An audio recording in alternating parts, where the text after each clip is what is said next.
To the channel Acharya Online. Please subscribe the channel and press the bell icon. Suprabhatam भैया बहन। पिछले video में हम लोग रसखान जी के जीवन परिचय को लेकर मिले थे, उपस्थित हुए थे, और आज के वीडियो में हम लोग उनके जो 4 सवैये हैं तो प्रथम सवैये का प्रतिपादन करेंगे। इससे पहले मैं आपको इस प्रथम सवैये में जो क्लिष्ट शब्द है उसके अर्थ बतला देता हूं ताकि इसे समझने में आप लोगों को सुविधा होगी। एक शब्द है मानुष्य और इसका अर्थ होता है मनुष्य। बसों मतलब निवास करना, ग्वारन मतलब ग्वालों के, कहा बस मेरो, इस पर मेरा कोई वश नहीं है, कोई अधिकार नहीं है। चरों मतलब चरना, नित्य मतलब हमेशा, खग इसका अर्थ होता है पक्षी, बसेरो निवास करना, डारन मतलब डालियां, धेनु का अर्थ होता है गाय, मंझारन का अर्थ होता है बीच में, पाहन का अर्थ होता है पत्थर, गिरी का अर्थ होता है पर्वत, हरि छत्र मतलब जिसे श्री कृष्ण ने छाते की तरह धारण किया, पुरंदर इंद्र को कहते हैं, कालिंदी कूल मतलब यमुना नदी का किनारा, जो मतलब यदि। इसके साथ साथ कुछ स्थान विशेष का नाम है, उसके बारे में अगर आप जान लेंगे तो आपको सुविधा होगी। जैसे गोकुल, तो वृंदावन के निकट एक गांव है जहां श्री कृष्ण के बड़े भाई, जिसको वे दाऊ कहकर संबोधित करते थे, बलराम जी का जन्म हुआ था। फिर एक स्थान है गोकुल, गोकुल तो समझ गए, ब्रज, तो ब्रज में श्री कृष्ण का पालन पोषण हुआ था, भरण पोषण हुआ था, और वहां उन्होंने रास लीलाएं की थी। एक शब्द इस पद्यांश में नहीं है, फिर भी बतला दूं, बरसाने, तो बरसाने राधा जी से संबंधित है, राधा जी का वहां जन्म स्थान माना जाता है। कुछ किरदार हैं, उनके बारे में मैं बतला दूं। नंद, तो नंद बाबा श्री कृष्ण के पालक और पोषक पिताजी थे। यशोदा वह श्री कृष्ण का पालन पोषण करने वाली माता जी थी। ये लोग अपने माता पिता नहीं थे, पालक माता पिता थे। देवकी श्री कृष्ण की अपनी मां थी, कंस की बहन थी, जिसे उन्होंने मथुरा के कारागार में श्री कृष्ण को जन्म दिया था, और वसुदेव श्री कृष्ण के वास्तविक पिताजी थे, वो भी देवकी के साथ कारागार में बंद थे, मथुरा में कंस के कारागार में, और कृष्ण के जन्म के बाद रातों रात उन्हें ब्रज में पहुंचा दिया, जहां पर नंद और यशोदा के द्वारा इन लोगों का पालन पोषण हुआ। तो आइए पहले जानते हैं कि पहले सवैये क्या है। कहते हैं भक्त कवि रसखान, मानुष हो तो वही रसखानी, बसों ब्रज गोकुल गांव के ग्वारन, जो पशु हो तो कहा बस मेरो, चरो नित नंद की धेनु मंझारन, पाहन हो तो वही गिरी को, जो कियो हरि छत्र पुरंदर धारन, जो खग हो तो बसेरो करो, मिली कालिंदी कूल कदम्ब की डारन। इस सवैये में भक्त कवि रसखान ने अपने आराध्य श्री कृष्ण से तो गहरा लगाव रखते ही हैं, गहरा प्रेम रखते ही हैं, साथ ही साथ श्री कृष्ण की लीला से संबंधित जो भी कनकन है, ब्रज का चप्पा चप्पा जो है, वो सबसे उनको उतना ही गहरा जुड़ाव है, लगाव है। और रसखान कवि किसी भी रूप में वह ब्रज में ही रहना चाहते हैं, गोकुल में ही रहना चाहते हैं, ताकि श्री कृष्ण का सानिध्य उन्हें मिलता रहे, श्री कृष्ण की समीपता उन्हें मिलती रहे।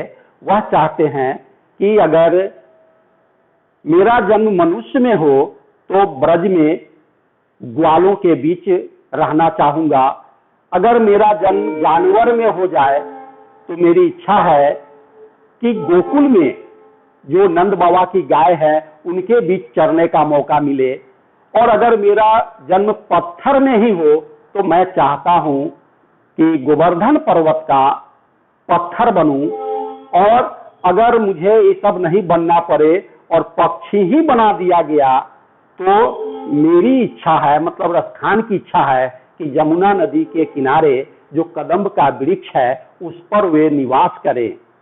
ऐसा कहने के पीछे जो भाव है वो मैं आपको बतलाने जा रहा हूं। कहते हैं रसखान कवि, मानुष हो तो वही रसखानी बसों ब्रज गोकुल गांव के ग्वारन। भक्त कवि रसखान का कहना है कि हे प्रभु, अगर मेरा जन्म मनुष्य में हो तो मेरी इच्छा है कि वृंदावन के निकट जो गोकुल गांव है उसी गांव के ग्वालों के बीच मैं रहूं, उसी गांव के ग्वाले के रूप में मेरा जन्म हो। अब ऐसा क्यों चाहते हैं तो आप जानते हैं श्री कृष्ण के जो भी साथी थे सब ग्वाले थे, और सबको श्री कृष्ण के दर्शन का लाभ मिलता था, उनका सानिध्य मिलता था, उनकी समीपता मिलती थी। तो रसखान चाहते हैं कि मैं अगर ग्वाले के रूप में जन्म लूंगा तो श्री कृष्ण के साथ खेलने का मौका मुझे मिलेगा और मैं धन्य हो जाऊंगा, मेरा जीवन सफल हो जाएगा, सार्थक हो जाएगा। आगे वे बतलाते हैं कि जो पशु हो तो कहावत मेरो, अगर मेरा जन्म इंसान में नहीं हुआ और पशु मतलब जानवर में मेरा जन्म हो गया तो इसमें मेरा कोई नियंत्रण नहीं है, कोई अधिकार नहीं है, क्योंकि इंसान अगले जन्म में इंसान का ही शरीर प्राप्त करे यह उसके वश की, यह उसके बूते की बात नहीं होती है, यह विधि का विधान है, ईश्वरीय मर्जी है कि वे जहां जिस रूप में भेजना चाहते हैं वहां भेजते हैं, उस पर किसी का अधिकार, ऋषि मनीषी देवता किसी का अधिकार नहीं चलता है। तो वही कहते हैं कि अगर जानवर में मेरा जन्म हुआ तो मेरा कोई इस पर नियंत्रण नहीं है, अधिकार नहीं है, ये मेरे बूते की बात नहीं है, फिर भी मेरी इच्छा है, प्रभु से मेरी विनती है कि वहां नंद बाबा की जो गाय है उसके बीच रहने का, उसके बीच घूमने का और उन गायों के बीच चरने का मौका मिले।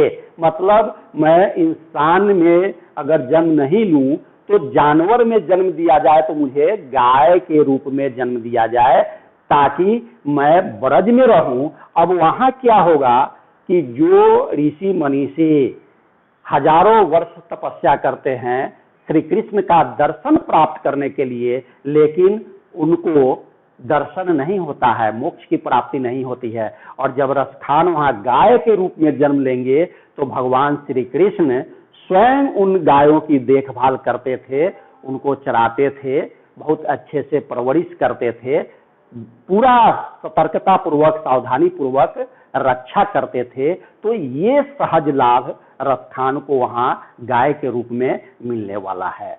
गाय के रूप में भी श्री कृष्ण के दर्शन होंगे।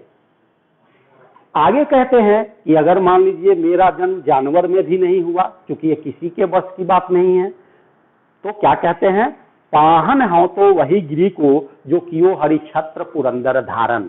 और मेरा जन्म अगर पत्थर में हो गया तो मेरी इच्छा है कि हे प्रभु मुझे गोवर्धन पर्वत का पत्थर बना दो, ताकि श्री कृष्ण उसको भगवान इंद्र के क्रोध से ब्रजवासियों को बचाने के लिए, गोकुल के लोगों की रक्षा करने के लिए अपनी उंगली पर धारण किया था। मतलब जब मैं उस गोवर्धन पर्वत का पत्थर बनूंगा और श्री कृष्ण उसे अपनी उंगली पर उठाएंगे तो उनके स्पर्श से मैं धन्य हो जाऊंगा, मुझे तीनों लोकों का सुख या उससे बढ़कर सुख प्राप्त हो जाएगा। अब यहाँ पर मैं थोड़ा सा आपको बतलाना चाहता हूँ, ये मिथक कहिए पौराणिक सत्य है कि भगवान इंद्र कृषि के देवता माने जाते हैं। ब्रजवासी गोकुलवासी उनकी पूजा करते थे।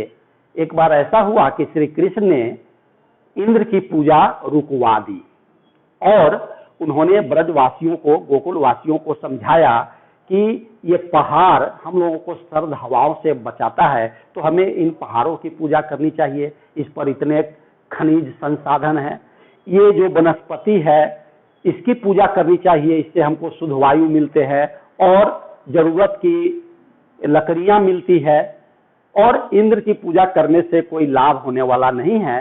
तो ब्रजवासियों पर गोकुलवासियों पर पूरा प्रभाव पड़ा और उन्होंने इंद्र की पूजा छोड़ दी।